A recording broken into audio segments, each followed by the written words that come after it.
Paano mapasama o paano ba sumali sa dinami-daming nagpakawalang atake? Baka kailangan kong maghulog ng barya para madagdagan pa ang oras ko dito kung sakaling mabato man ako ng mabato.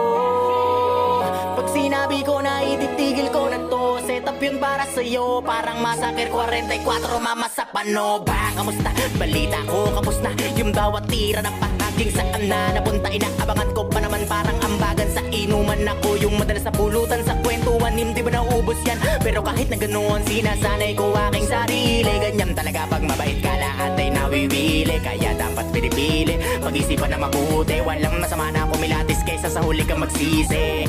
Naranasan ko na rin yan, yung tipong walang pagkakataon na mapakinggan at dumating sa puntong wala na ring malapitan. Sarili ko na lang ang nagsilbi ko na sandigan.